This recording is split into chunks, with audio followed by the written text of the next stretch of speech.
Bismillahirrahmanirrahim. Terima kasih yang di Dewan, mainkan peranan sikit. Rakan-rakan mantap yang kita berdiri. Seterusnya hadirin dan hadirat sekalian. Baiklah, saya terus respon pada saudara Fahmi Zainul. Saya tak nak buang masa. Yang pertama, kalau dia katakan pada hari ini apa jaminan kerajaan untuk pemotongan bajet Kementerian Pendidikan Tinggi ini adalah secara berperingkat-peringkat. Anda lihat, dan saya rasa semua orang dah terbongkar pun, pemotongan bajet Kementerian Pendidikan Tinggi berbeza setiap universiti. Betul? Anda kata pada hari ini Kementerian Pendidikan Tinggi melihat kemampuan universiti untuk menjana pendapatan. Bahkan maknanya itu berbeza. Itu yang mereka patut faham, saudara Fahmi Zainul. Yang kedua, mengenai isu yuran. Saya dah cakap dan saya rasa mereka betul baca. Jangan baca Malaysia Kini je. Menteri Pendidikan Tinggi dah cakap, dah bagi jaminan bahawasanya yuran pengajian tidak akan naik terhadap universiti awam. Sepatutnya sebagai mahasiswa kita sahut dan kita mesti memastikan universiti awam juga mematuhi arahan yang ditetapkan oleh Kementerian Pendidikan Tinggi. Jangan cakap kat Facebook sahaja. Itu yang perlu jelas. Seterusnya, tuan-tuan dan puan-puan, mengenai matlamat autonomi ini, adakah menghalalkan cara kerajaan atau tidak? Sebenarnya saudara mereka ni dah baca ke tidak matlamat autonomi ataupun maksud autonomi? Autonomi ini salah satunya adalah yang pertama, menjana pendapatan sendiri. Yang kedua, salah satunya adalah mengenai isu pengambilan pelajar. Makna kata pada hari ini, Kementerian Pendidikan Tinggi tidak akan mencampuri urusan universiti untuk pengambilan. Sepatutnya saudara Fahmi Zainul tadi terus pada bising, kenapa UM kurangkan pelajar? Jangan marah KPT, tanya universiti sendiri. Sebab itulah maksud autonomi. Mengenai konflik kepentingan UKM ini, sepatutnya saya rasa 2-3 hari dah lepas. 2-3 hari UKM punya visi dah keluarkan kenyataan bahawanya mereka ingin mengejar entrepreneur university, maksudnya usahawan universiti. Bahkan mereka bersyukur pada hari ini kalau mereka marah kerajaan turunkan bajet kepada komiti kepada universiti awam, kenapa pada hari ini kalau UKM naik, kenapa diorang nak marahkan tak ada konflik kepentingan dan sebagainya? Apa yang mereka sampaikan pada hari ini? Baiklah, tuan-tuan dan puan-puan akan mahasiswa dan mahasiswi, saya juga mahasiswa seperti anda. Janganlah kita cuba datang pada hari ini meletakkan satu persepsi yang buruk terhadap kerajaan. Sebagai mahasiswa yang intelektual dan neutral, sepatutnya kita bersandarkan kepada fakta yang jelas. Dan apa yang perkara berlaku, mesti kita analisis supaya akhirnya jawapan itu adalah jawapan yang pasti. Kalau hari ini kita semua hadir dengan persepsi buruk, persepsi bahawa pada hari ini mereka mewakili MK, kita mewakili BN dan sebagainya, susahlah. Sebab kita tak matang. Bagaimana kita nak desak kepimpinan negara matang, wahal pemikiran kita sendiri masih dikata bawah terpuruk. Itu persoalan untuk diri sendiri. Baiklah, tuan-tuan dan puan-puan, rakan-rakan mahasiswa, pada hari ini dalam kita ke arah bergerak menjadi pendapatan universiti, menjana pendapatan, kita lihat bagaimana pada hari ini kesediaan universiti sebagaimana yang telah dikatakan oleh rakan perjuangan saya yang pertama. Kita lihat bagaimana UKM, UITM sendiri dah pun bergerak untuk menjana pendapatan sehingga mencecah 12% untuk KPI tahun 2015. Dan perkara ini kerajaan tidak memotong secara drastik. Kerana apa? Kita perlu faham pemotongan ini sehingga tahun 2025. Maknanya kerajaan kita tak kejam terhadap IPT kita. Kalau betul lah kerajaan kita kejam, tunjukkan kekejaman macam mana. Adakah pada hari ini kerajaan Barisan Nasional potong 2 bilion makan mahasiswa yang makan nasi bujang, makan nasi dengan garam? Itu yang patut mereka buktikan. Kalau pada hari ini kerajaan kita yang resak yang jahat ini, mahasiswa tak mampu hidup sebab dia kerana pemotongan 2 bilion, barulah kita debat secara matang. Sebab apa kita bersandarkan fakta yang jelas. Saya berani, saya terima cerahan. Saudara, saya nak minta bukti, bukan hanya perspektif diri sendiri. Di mana buktinya yang mengatakan bahawa beringkat potongan itu ada dalam blueprint? Kau serah mana? Mana perjanjian? Dan buat mana? Saya ni malah nak cakap, saya bawa sebenarnya bukti dia. Jadi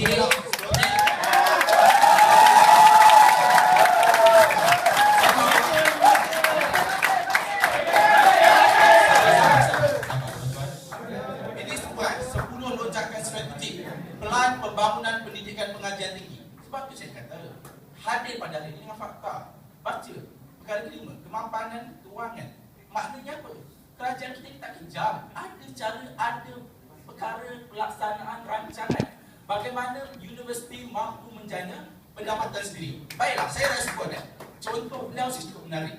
Kita nak ke arah Oxford University, kita nak ke arah Cambridge University dan sebagainya. Tahukah tidak, hari ini Cambridge, Oxford mengharapkan beratus tanggungan kerajaan. Siapa dapat tahu? Kurang daripada 30%. Maknanya apa? Oxford dan Cambridge University alunan mereka mampu berdiri di kaki sendiri. Maknanya universiti ini bukan untuk teori semata-mata. Kita mesti bersandarkan praktikal. Maknanya kalau hari ini macam mana kita jadi mahasiswa nak jadi usahawan, jana pendapatan, universiti pun mesti jana pendapatan. Barulah selari. Itu sepatutnya Fahmi Zainul lebih jelas, tuan-tuan dan puan-puan. Seterusnya, saya nak kata, saya tetap berdepoy. Tuan-tuan, mengenai persediaan universiti, sebab itulah saya katakan tadi. Bagaimana hari ini Cambridge, Oxford University mampu menjana pendapatan sendiri, sehingga pada hari ini kerajaan Britain dan kerajaan Amerika daripada memperuntukkan sejumlah wang yang besar terhadap universiti mereka, baik boleh menjalankan pendapatan itu benda lain, membangunkan jalan raya, sekolah dan sebagainya. Barulah maknanya perkara-perkara itu dapat kita laksanakan dengan cukup baik. Dan dalam masa yang sama juga, apa yang kerajaan ataupun Kementerian Pendidikan Tinggi cuba memperkenalkan adalah kaedah endowment ataupun wakaf.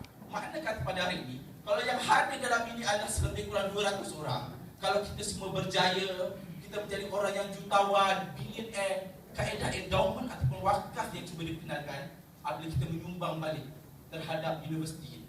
Sebagai contoh, penubuhan tabung pendidikan 1 bilion oleh UiTM. Tahu berapa setakat hari ini kita dah berjaya kutip daripada alumni kita? 11 juta, tuan-tuan. Maknanya ini kita apa? Kalau hari ini kita ada kesedaran, kalau kita dah berjaya, kalau satu hari saudara Fahmi Zainul dah berjaya, mungkin boleh buat sumbangan betulkan pagar. Itu yang boleh lakukan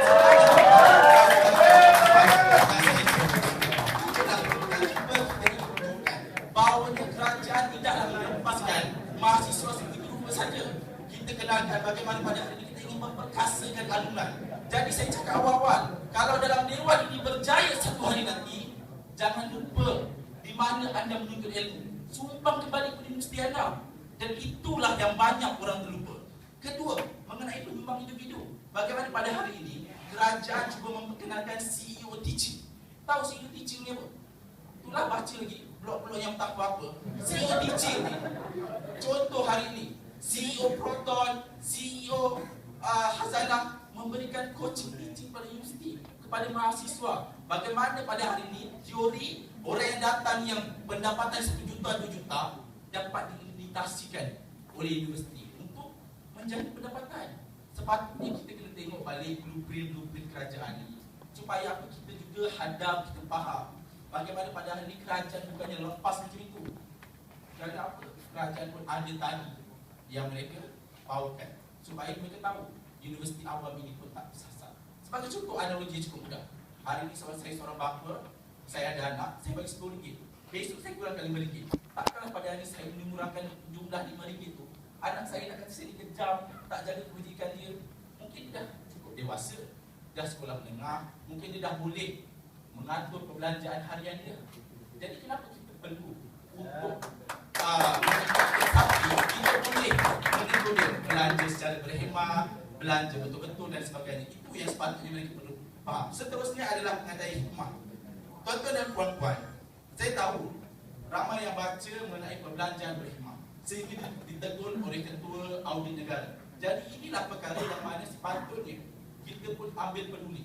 Maknanya pada hari ini kesilapan pengurusan kewangan universiti berlaku, pemotongan bajet ini pun berlaku.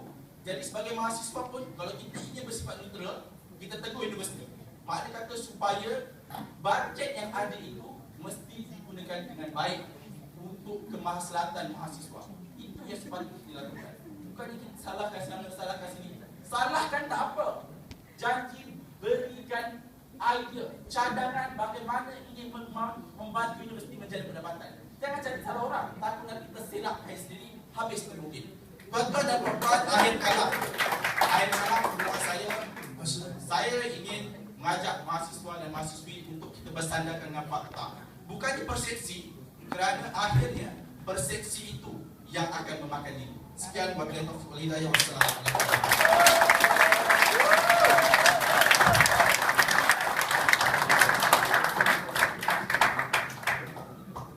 Terima kasih Saudara Muhammad Afifi atas respon yang cukup jelas. Kita teruskan perdebatan kita dengan menjemput Saudara Kalaiwanan Mukti untuk merespon daripada pihak mahasiswa Malaysia.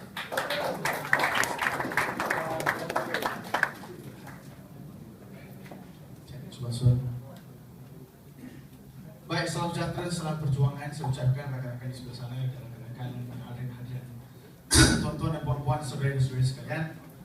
Berdirinya kami pada malam yang indah ini adalah untuk memegang paksi bahawasanya pemotongan bajet untuk sektor pendidikan tinggi tidak adil dan membawa kesan buruk sebenar-benarnya kepada mahasiswa-mahasiswi.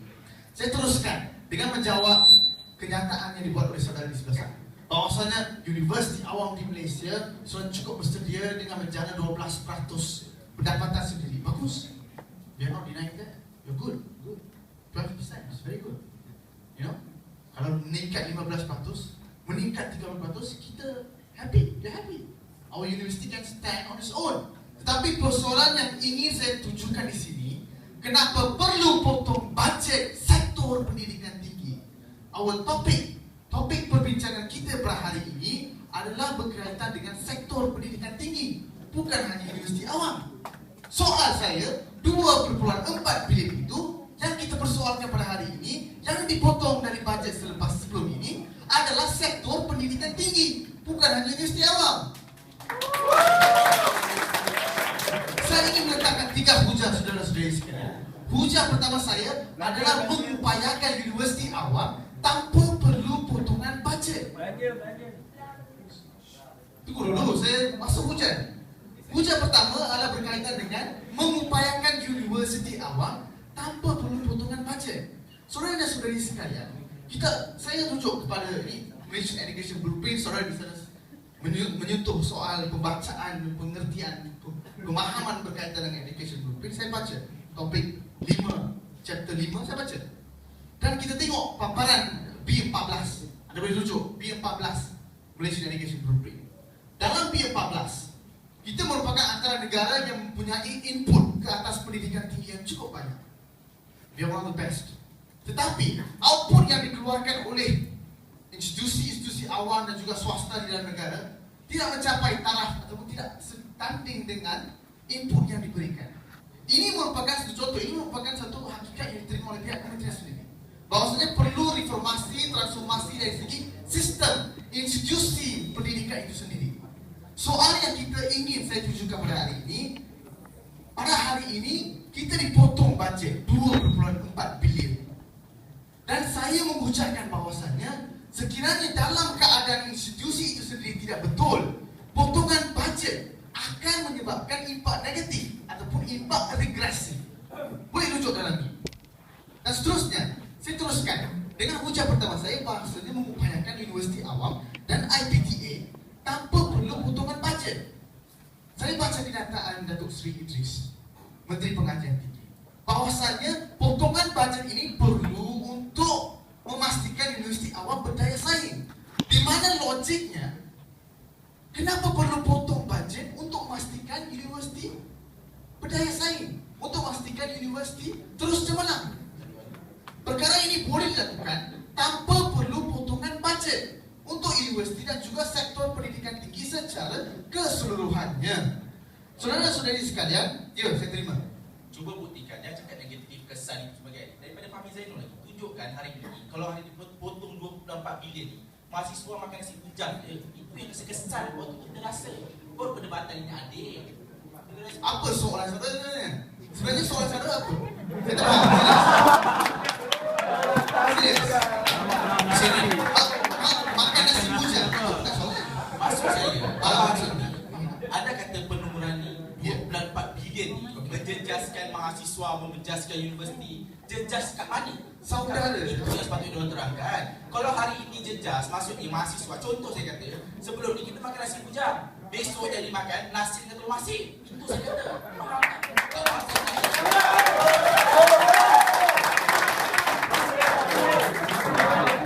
Saudara, itu adalah premis hujah saya yang kedua.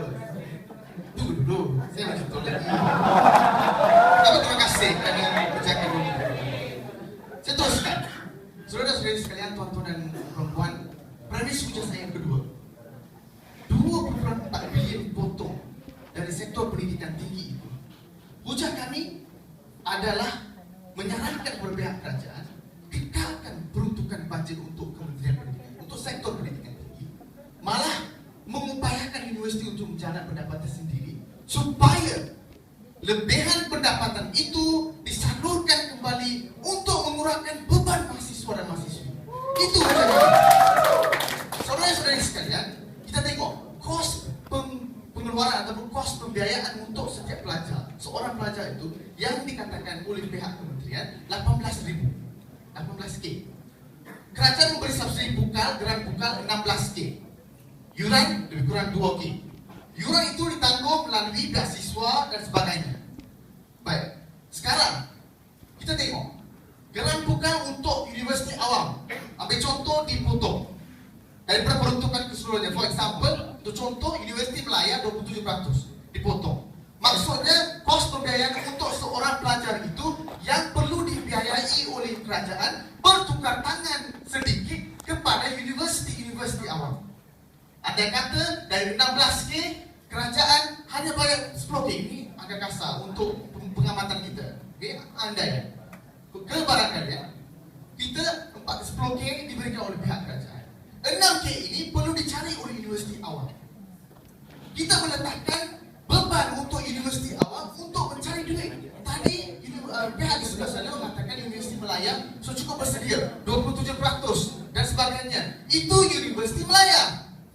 Itu Universiti Melaya yang sudah lama bertapak di dalam negara kita, yang mempunyai endowment alumni yang begitu besar sekali. Kita tengok, kita rujuk universiti-universiti yang masih lagi baru, yang masih lagi belum lagi mencukupi dananya, mencukupi namanya untuk membawa ke hadapan, untuk menjana pendapatan sendiri. Lemas mereka, saudara-saudari sekalian. Saudara-saudari sekalian, saya beralih berpemotongan bajet untuk sektor pendidikan dari segi dermahasiswa, beasiswa dan juga pinjaman. Untuk JPA, sebanyak 278 juta dipotong untuk beasiswa, untuk JPA saja. Dan secara keseluruhannya 23% dipotong untuk pinjaman dari berbagai bentuk. 23%. Ini merupakan angka besar. Ini memberi kesan buruk kepada pelajar, kepada mahasiswa dan juga kepada ibu bapa yang perlu menambah, menokok tambah top up dengan izin untuk menyara pengajian anak-anak mereka di universiti. Pemotongan beasiswa ini tidak perlu sama sekali.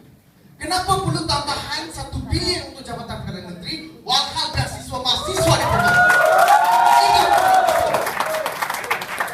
Itu 2.4 bilion. Andai kata kita percaya dengan fakta berperingkat-peringkat, andai kata kita terima dengan soal pemotongan secara berperingkat-peringkat. Saudara dan saudari sekalian, kita ingin hujahkan di sini, kalau Universiti Melaya 27% itu dipotong, salurkan kembali kepada mahasiswa Universiti Melaya untuk dia mengurangkan beban yang dipelihara, yang dihadapi oleh dia.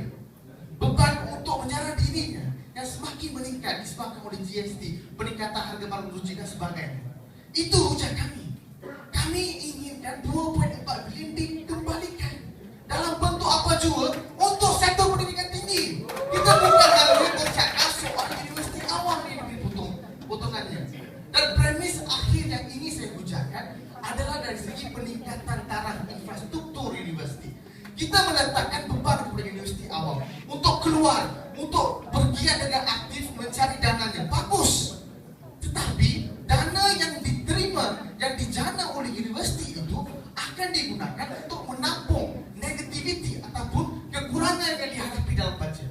Betul atau tidak? Dia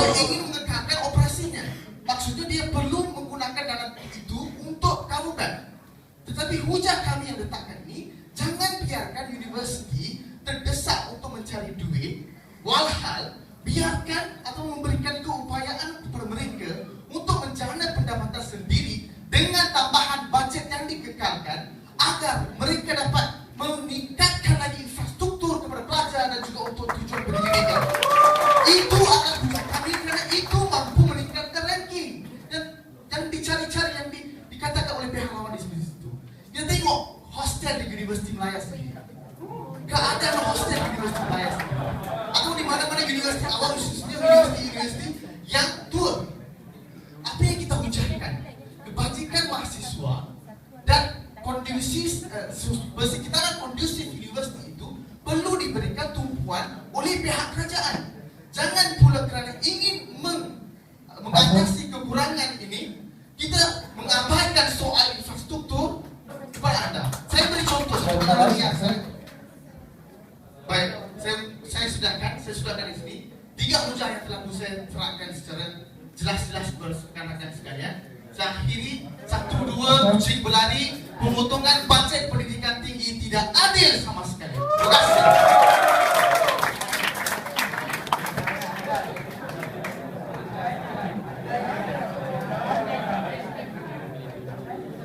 Terima kasih saudara Anai untuk respon pada isu tadi.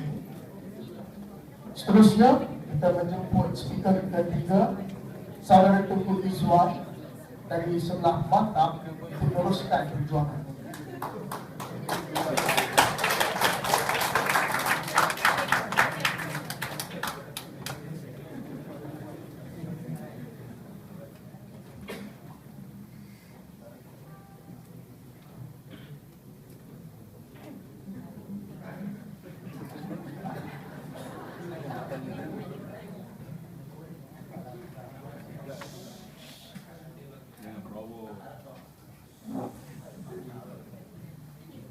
Tuan-tuan dan puan-puan, hari ini kami daripada Barisan Batam cukup memahami keperitan dan juga jerih-berih yang terpaksa dihadapi oleh mahasiswa kita dalam usaha untuk mendepani kos sara hidup.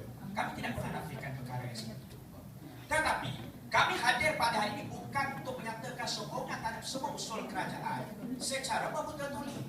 Tetapi kami telah pun meletakkan beberapa pendirian yang daripada awal telah pun diberitahu oleh sahabat saya tentang mengapa kami menyokong bahawasanya bajet pemotongan IPT ini dipotong. Pertama, tentang soal tidak membebankan mahasiswa. Kedua, tentang soal hikmah yang terpaksa yang perlu untuk kita terima. Yang ketiga, tentang soal kesediaan universiti untuk menghadapi perkara ini. Ini membuktikan apa, tuan-tuan dan puan-puan? Kami tidak pernah menyatakan bahawasanya kami menyokong secara membuta-tuli. Sebaliknya, kami menyokong usaha yang dibuat oleh kerajaan ini dengan pendirian ini. Itu perkara yang akan kami oleh mereka. Kedua, kalau tuan-tuan dengar apa yang diberitahu oleh saudara Fahmi Zainul dan juga saudara Kalawainan ini, tuan-tuan dan puan-puan, mereka hanya meletakkan andaian semata-mata. Kalau kita nak bercakap tentang soal andaian, kebarangkalian, lembu boleh terbang, tuan-tuan. Kucing. Sebab itu kita nak tengok fakta. Sebab itu kita nak tengok fakta yang perlu untuk ditampilkan oleh mereka selaku pembangkang. Barulah betul nak katakan kenapa kita tidak menyokong pemotongan bajet ini, tuan-tuan dan puan-puan. Tapi tidak apa. Kita tengok hujah yang telah pun diberitahu oleh saudara Fahmi Zainul tentang asas matlamat sesebuah universiti adalah untuk penyampaian ilmu, untuk penyampaian maklumat. Ya, kami tidak pernah nafikan asas matlamat universiti. Kami pun tahu, kami pun reti baca, tuan-tuan dan puan. Tetapi bila kita bercakap tentang soal universiti, kita tidak pernah boleh lupakan juga tentang sektor-sektor yang melibatkan diri mereka dalam sektor pekerjaan. Sebab itu, apabila kita memotong bajet IPT ini, tuan-tuan, kita sebenarnya telah pun menggalakkan universiti-universiti ini supaya menjalinkan kerjasama dengan sektor-sektor dan juga agensi-agensi luar dalam usaha untuk memastikan apa? Apabila kita menghasilkan mahasiswa ini, mereka penuh dengan ilmu, mereka penuh dengan maklumat. Tetapi dalam masa yang sama, tuan-tuan, kita sediakan mereka untuk juga memenuhi keperluan sektor industri. Itu perkara yang anda harus faham, tuan-tuan dan puan-puan. Pertama. Kedua, kalau kita tengok lagi fakta yang telah pun dikeluarkan oleh saudara Fahmi Zainul. Mereka mengambil fakta Oxford, Cambridge, Harvard dan sebagainya. Kami dah beritahu universiti-universiti yang berada di top 10 ranking dunia ini, tuan-tuan dan puan-puan, kebergantungan mereka kepada kerajaan persekutuan hanyalah sebanyak 30%.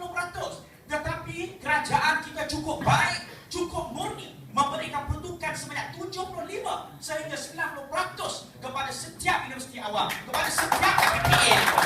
Jadi di celah mana lagi kita dikejar? Di celah mana lagi kita tidak memikirkan tentang soal mahasiswa? Keempat, yang perlu untuk juga anda faham adalah tentang soal jaminan yang telah pun diberikan oleh kerajaan. Apabila kita menurunkan harga ataupun menurunkan bajet FPT ini, tuan-tuan, kita tidak akan menaikkan yuran pengajian. Itu janji yang telah pun diberikan oleh Kementerian Pengajian Tinggi. Kalau anda tidak percaya jaminan ini, jangan salahkan kami. Anda buatlah perjumpaan untuk berjumpa pula dengan Kementerian Pengajian Tinggi. Itulah sebabnya anda perlu membaca dengan lebih mendalam. Sebentar lagi saya akan bagi. Jangan bimbang, tuan-tuan. Baik, kalau kita tengok lagi apa yang telah pun diberitahu oleh saudara Fahmi Zainul tentang pengurangan pengambilan staf akademik, pengambilan sejarah, pengambilan pensyarah, tuan-tuan dan puan. Saya nak sangkal fakta ini. Tuan-tuan dan puan, apa yang telah pun berlaku dalam rancangan Malaysia ke-10, anda boleh baca buku ini sekejap lagi. Kata saya nak menampilkan fakta.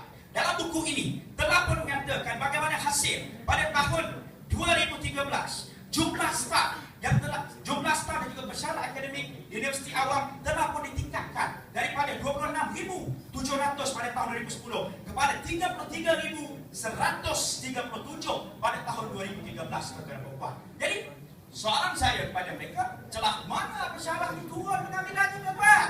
Fakta mana yang mengambil? Dan kalau kita tengok bagaimana usaha yang telah pun dibuat oleh kerajaan apabila mereka telah pun mengadakan jalinan mesra dengan universiti-universiti ini, mengadakan jalinan dengan setiap agensi dan juga sektor-sektor pada sebelum ini. Saya nak bagi fakta. Ini fakta, tuan-tuan dan puan. Pada tahun 2013, sebanyak 75,5% universiti awam dan juga 73,2% graduan universiti swasta telah pun mendapat pekerjaan, tuan-tuan dan puan. Ini dalam fakta ini. Boleh baca. Lepas ni kalau anda nak baca, saya boleh bagi. Saya tidak cakap kosong, tuan-tuan dan puan. Sebab itulah kita nak kena faham. Apabila kita bercakap tentang soal universiti, kita tak boleh juga lupakan tentang sektor-sektor yang akan melibatkan diri dalam universiti ini, iaitu tentang soal sektor industri. Itu tentang perkara yang seterusnya. Sebelum itu saya bagilah satu celah sekian lama menunggu. Saudara, saya nak betulkan sedikit celahan saudara. Saya tidak pernah mengatakan bahawa pengurangan pengambilan pensyarah. Tidak. Saya mengatakan di sini tadi, pengurangan pengambilan pelajar. Itu yang pertama. Sebentar. Yang kedua, di wilayah ada dua pensyarah. Pensyarah yang tetap dan juga pensyarah yang kontrak. Saya mengatakan pensyarah.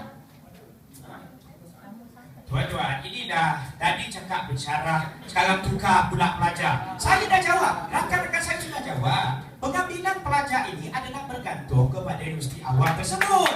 Bukan ada masa. Ini sebab saya kata, jangan berdebat tentang persepsi semata-mata. Itu yang perkara anda. Dan saya nak bagi fakta lagi. Apabila mereka berkata tentang soal apa? Tentang soal bagaimana akhirnya dengan pengurangan bajet FPT ini, tuan-tuan, akan mengurangkan jumlah beasiswa yang diberikan, akan mengurangkan jumlah bantuan yang akan diberikan oleh kerajaan. Saya sangka, untuk pengetahuan anda, dalam bajet 2016 kita memperuntukkan sebanyak 3.2 bilion kepada MARA untuk memberi bantuan kepada 72,000 graduan.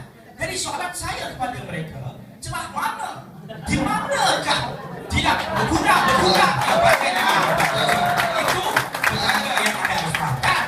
Saya menjawab soalan ini. Mereka tanya, kenapa Jabatan Perdana Menteri diberikan peruntukan tambahan? Inilah masalahnya kalau baca segan-segan. Tuan-tuan, saya nak bagi tahu, dalam Jabatan Perdana Menteri ini sebelum ini mereka hanya mempunyai 55 agensi, tuan-tuan dan puan, dan 8 pertubuhan ataupun yang melibatkan Jabatan Perdana Menteri. Tetapi dalam bajet 2016 ini, tuan-tuan dan puan, anda harus faham ada 3 entiti yang telah pun ditambah di dalam Jabatan Perdana Menteri. Pertama, Jabatan Pertahanan Awak. Anda tahu? Kedua, tentang ESCOM yang melibatkan Sabah, keselamatan Sabah. Yang ketiga, tentang Majlis Keselamatan Negeri, tuan-tuan dan puan-puan. Untuk pengetahuan anda, biasalah kalau berlaku penamaan bajet ini, kita perlu tengok entiti yang terlibat. Kalau sebelum ni 55, tambah 3 ada 58, takkanlah bajet itu akan tetap sama. Pasti akan bertambah, tuan-tuan dan puan. Bajet ini bukan akan digunakan sewenang-wenangnya. Sebab kita sedia maklum, kita perlu faham. Dalam bajet ini juga, kita harus faham bagaimana kesediaan kerajaan untuk menghadapi bencana alam. Adakah kita ingin melihat bencana alam yang berlaku pada tahun 2014 ini akan berulang kembali tanpa ada bantuan yang khusus diberikan oleh kerajaan? Sebab itulah Jabatan Pertahanan Awak diletakkan di bawah Jabatan Perdana Menteri untuk memastikan bencana alam yang bakal berlaku selepas ini insya-Allah akan boleh dibantu dengan begitu baik dan dapat ditambah baik selepas daripada 2014. Sebab itulah saya perlu sangka lagi tuan-tuan tentang fakta yang diberikan oleh saudara Kalaivanan ini yang kulitnya sama seperti saya. Saya belum lagi tuan-tuan mengupayakan universiti tanpa perlu potongan bajet. Soalan yang tidak pernah dijawab oleh saudara Kalaivanan ini adalah bagaimana untuk kita mengupayakan universiti. Soalannya hanya perlu buat mekanisme, perlu diterangkan. Bagaimana dengan mengupayakan kita boleh untuk memastikan bajet IPT tidak lagi dipotong. Dan kalau anda dengar fakta yang diberikan oleh saudara Kalaivanan ini adalah menunjukkan bahawasanya kita bagi peruntukan banyak, tetapi output yang kita hasilkan tidak selari dengan bajet yang kita hasilkan. Nampak? Akhirnya beliau bercanggah dengan pendirian beliau. Apabila beliau mengatakan kita bagi banyak, seolah-olah tidak ada guna lagi kita bagi banyak dan kita perlu kurangkan bajet ini supaya kita boleh angkat kembali output selepas ini hingga universiti awal. Sebab itu tuan-tuan, saya nak tanya, takkanlah anda masih lagi tidak boleh berfikir secara nasional? Memang tidak akan ada menang kalah di dalam dewan ini. Tetapi yang perlu untuk anda nilai selepas ini adalah tentang soal kemapanan universiti ini untuk mendepani potongan bajet IPT. Itu perkara yang harus kita nilai. Adakah universiti itu sudah bersedia ataupun tidak? Kami buktikan bersedia. Mereka tidak pernah membuktikan bahawasanya universiti ini belum bersedia. Fakta apa lagi yang anda inginkan, kami telah pun berikan kepada anda. Saya percaya anda boleh menilai dengan baik. Anda boleh fikirkan apa yang anda inginkan. Dan saya percaya bajet ini perlu dipotong demi kelangsungan universiti. Terima kasih. Assalamualaikum.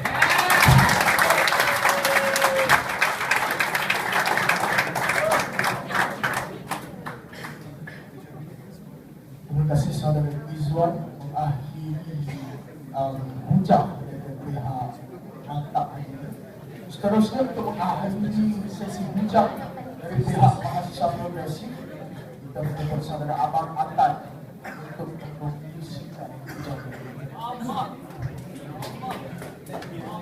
Bismillahirrahmanirrahim. Assalamualaikum warahmatullahi wabarakatuh. Salam sejahtera yang saya hormati saudara moderator dan juga rakan-rakan yang mantap, seluruh hadirin hadirat mahasiswa-mahasiswi yang kasih.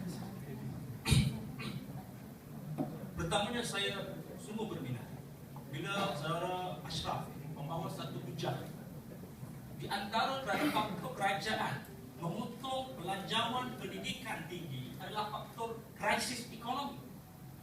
Saya katakan benar, berlaku krisis ekonomi. Tetapi faktor utama kenapa kerajaan memotong belanjawan adalah kerana kegagalan di dalam urus takbir. Saya bagikan hujah pertama. Saya letakkan poin ini kerana pertama, kerajaan gagal meletakkan prioriti di mana yang seharusnya diletakkan. Kita lihat yang pertama.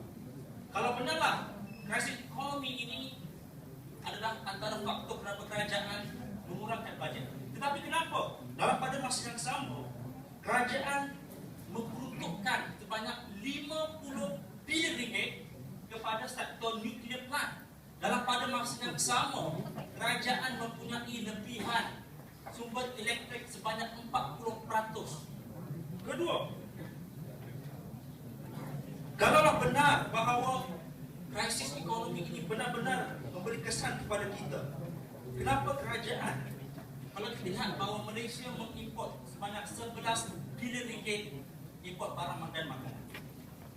Kita lihat isu yang baru berlaku di Perak, Terengganu, Cameron Highland, Kedah, dan ini bukan saya cakap, ini ialah media, parlimen telah bentangkan bahawa pekebun-pekebun kecil, petani-petani kecil ini telah dihalau daripada tanah mereka, dan kalau kita lihat statistiknya ada, kita mengimport 11 bilion ringgit. Ini soal priority.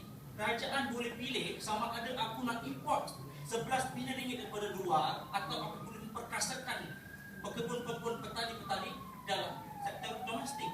Dalam pada masa yang sama, saya katakan bahawa inilah soal priority. Kerajaan tahu bahawa pelaburan di dalam pendidikan tidak pernah merugikan. Saya ambil kajian daripada OECD, Organization Economic Cooperation and Development, bahawa setiap pelaburan kerajaan sebanyak RM1 akan memberi pulangan semula sebanyak RM6 dalam bentuk percukaian. So di mana hujah bahawa katanya krisis ekonomi adalah antara punca kerana kerajaan terpaksa memotong belanjawan pendidikan tinggi? Tidak ada hujah. Saya tidak masuk dalam hal saya quote report yang dibuat oleh Illicit Financial Report pada tahun 2014. Kerajaan telah merugikan sebanyak 10 bilion ringgit. Illicit financial ni apa, tuan-tuan? Duit yang tidak terpisah, duit yang tidak tahu ke mana. Dan ini saya katakan, kerajaan perlu serius. Dan data yang diberikan oleh Auditor General Report pada tahun 2012, 2013, 2014 dan juga kajian-kajian dibuat oleh OECD bahawa secara puratanya setiap tahun kerajaan telah merugikan sebanyak 30 bilion ringgit. Saya katakan bahawa ini ialah soal priority, soal sejauh mana kerajaan serius tentang menangani krisis kepimpinan. Bila semua ini dapat disettlekan, saya rasa tidak ada hujah untuk menyangkal bahawa kerajaan tidak ada duit. Ada! Tidak tahu bagaimana gagal untuk membasmikan ketirisan-ketirisan yang berlaku. Itu yang pertama di dalam hal berkaitan dengan krisis ekonomi yang konon sedang berlaku. Betul, tapi tidak memejak di realiti yang berlaku. Kedua, bila saudara Izwan juga menyatakan bahawa yuran tidak akan dinaikkan. Saya percaya. Ini justru telah menyatakan dalam parlimen, dalam media, Datuk Seri justru telah menyatakan dalam parlimen. Daripada masa yang dapat Datuk Seri Najib Razak telah menyatakan dalam parlimen dan juga media bahawa mana-mana universiti yang memberikan satu prestasi yang baik akan ditambah diberikan dana sebanyak 100%. Adakah universiti lain tidak layak untuk diberikan kita panggil sebagai imbuhan kerana berjaya mengurangkan kebergantungan kerajaan sebanyak 27%? Itu yang pertama. Dan pada masa yang sama mereka katakan bahawa menteri kata tidak ada kenaikan harga yuran pengajian. Betul? Saya percaya. Tapi kita perlu lihat yuran pengajian, kos-kos yang ditanggung oleh mahasiswa ini bukan sekadar hanya kos pengajian, kos pentadbiran, kos berbagai-bagai. Ini tidak dijamin oleh kerajaan. Dalam pada masa yang sama, kerajaan mengimplementasi GST. Kesannya, kalau saya cadangkan bahawa saudara-saudara di sana perlu kembali kepada realitinya. 70% rakyat Malaysia adalah berpendapatan di bawah. Dan sebanyak 75% rakyat Malaysia adalah mempunyai darah pendidikan SPM ke bawah. Di mana hujah kerajaan? Di mana hujah mereka katakan bahawa kita potong bajet, insya-Allah hikmahnya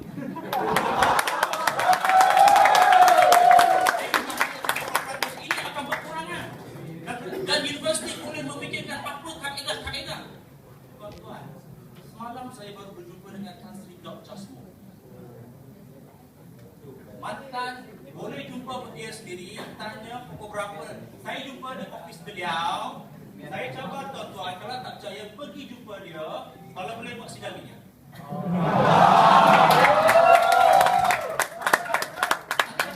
Kenapa?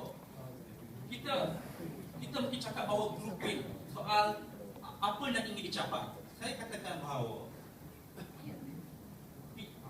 Sebelum mencapai bukit ini juga. Sabar. Ini juga kita perlu lihat prestasi yang sebenarnya.